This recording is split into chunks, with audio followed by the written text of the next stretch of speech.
Hey guys, what is up? It is editing Agnes. I'm not ill, just on my period, which is why I look like this. So I'm not currently in Copenhagen. This is me after Copenhagen, back in Aalborg. So basically, although I said I would film in Copenhagen, what I did again was that I just filmed some really cute videos of like sightseeing and things. Because when I'm in the company of other people, it's like I'm doing a mic check. I can't, I'm not just going to sit in the botanical gardens, talk about my mental health or like tell you what you should do about your mental health. It just doesn't really feel appropriate. So basically, I'm going to tell you what we did. I'm going to show you. I'm pointing to my laptop, which obviously you can't see because of the picture, but I'm editing right now. So it was really, really fun because we had a child in Copenhagen. It gave us the opportunity, Andreas and I, to do some things that we hadn't done before. So we went to the Natural History Museum because I knew it'd be like a really good place for her to run around. Turns out she was asleep for most of it, but that's fine.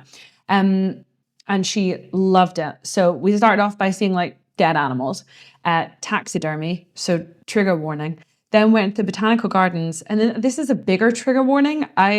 There's some footage of some butterflies. I know some people are so weird about butterflies, so we went to the botanical gardens, which was really, really cute.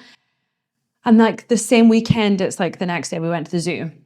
So the zoo is the part where I was really, really in two minds about going. So I haven't been to a zoo in many, many, many years. I think like ethically, I've just kind of always had a bit of a problem with it unless it's like a nature reserve. But I've also not had a child before. And I just knew that for my niece, it would be so much fun for her to see these animals that we talk about all the time. So basically, I thought if I'm going to like break my own zoo rule, I think one of the best places I could do it would be a Scandinavian country because the likelihood is they do everything here like pretty ethically and above board, and you pay a lot of money to do activities, which I guess means that the animals are like better taken care of, was my assumption. And when we went, like I was pleasantly surprised. And this is the bit where it gets really tricky because I was going to say it looked like where all the animals were kind of, their living quarters were quite nice, like quite spacious and clean. And they looked like they were having a pretty good time. But I know that's the part you don't know. I don't think you ever really know because people talk about how like when killer whales were kept in tiny tanks, that it was like, oh no, but they were so happy because they loved the people who were looking after them and they loved performing and stuff. And it's like, no, that's just how they got fed. So tricky. It's hard to know, to be honest. It's hard to know. There was I did take some footage of elephants, which I've not included because honestly, the elephants made me feel a bit sad. So I don't really know. I'm still kind of in two minds about it. I'm not sure that I'd be up for repeating the experience again, but it was nice. Like it was a nice vibe there. None of the animals look too sad, but they have significantly less space than they would in the wild. But there was a polar bear. Do you guys know how tough polar bears' lives are in the wild? So, I mean, is it better to keep them in small, like relatively confined spaces in comparison to what they'd have in the wild? Is that better for them to be like safe and comfortable, or would they be better in the wild? And with these animals, because I think most of them were bred already in captivity, then could they even be in the wild? I don't know. These are all questions that I'm not sure I will ever be able to answer for myself. But just know while you watch the footage, I was asking myself these questions consistently. Apart from the meerkats, I have literally no doubt that would be their favorite place in the entire world. Like they just seem so curious. They just seem to really thrive off all of the action they could see around them. So that was our weekend. Basically, Editing Agnes is going to pop back in after this little like kind of home video collection of little videos I'm going to show you with some cute music over the top. I was going to do a voiceover, but decided to do this instead because there's microphone specific stuff. It's boring. I won't go into it. But I had a lot of fun. I had a lot of fun putting these little videos together. I don't know if anyone's really gonna want to watch it because it is essentially just a little home movie of me and my family being in Copenhagen. But I had fun making it, and it's my YouTube channel. So yeah, it is what it is.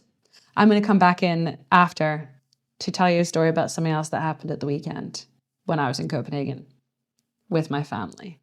Okay, please enjoy. Trigger warning, dead animals, alive animals, animals in captivity, butterflies. Trigger warning for everything. Enjoy!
Hey guys, it's Agnes.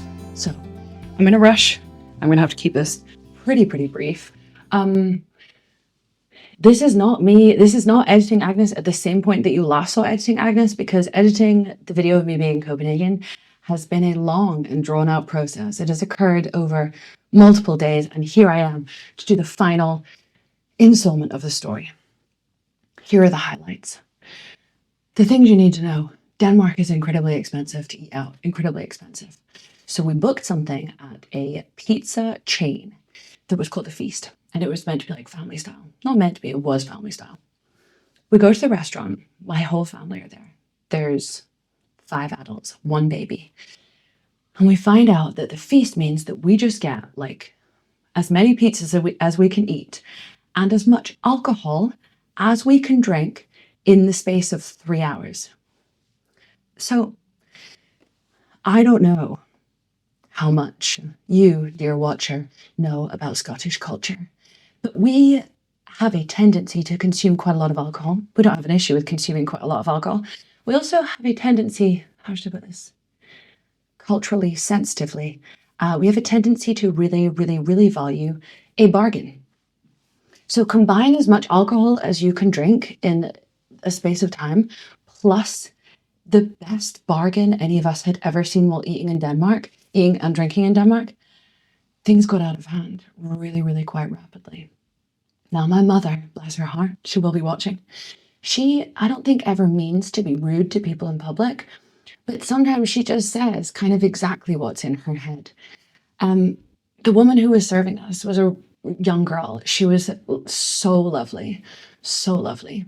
But we had quite quickly consumed so much alcohol, my mom was essentially heckling this girl for more booze. Then we started to joke about my mum heckling this girl. Then my mum joked about it even louder a number of times while this girl walked past. And it was honestly, it was absolutely hilarious. We spoke about like, how much alcohol do you think we have to consume before they wouldn't let us leave the venue with this 2-year-old child? Because everybody was getting well oiled. We had as many refills of jugs of cocktail, pitchers of beer, bottles of wine as we wanted, and the pizza was flowing. My, one point, a glass got smashed, so we were down a plate, so people were sharing a plate. All of our napkins went into clearing up the alcohol that was spilt, so we were sharing a napkin. And during all of this, there had been a slow flood had started from the back of the restaurant. I'm not kidding. A slow flood that they had, I'm going to show you footage of it. They had started to mop up with napkins. So we were pretty drunk as this water was creeping closer and closer and closer to our table. Nobody else was sitting on the same level as we were, like down in the basement, drunk as hell. The water was creeping. And we were so drunk that we hadn't really noticed at the far side of the table. It was in amongst their shoes. The water did not smell good. Essentially, it was an absolute riot of a dinner. And we got 50% off at the end. So not only did it start off an incredible deal, but then it got an even better deal. But we were basically gorging ourselves on pizza and alcohol, sitting in flooded, like sewagey smelling water. That is my story. This is the end of the video. Thank you so much for watching. It's been chaotic, as has this storytelling. Okay. Also, much love to my family. They're mad. I love it. Okay. Bye guys. Take good care.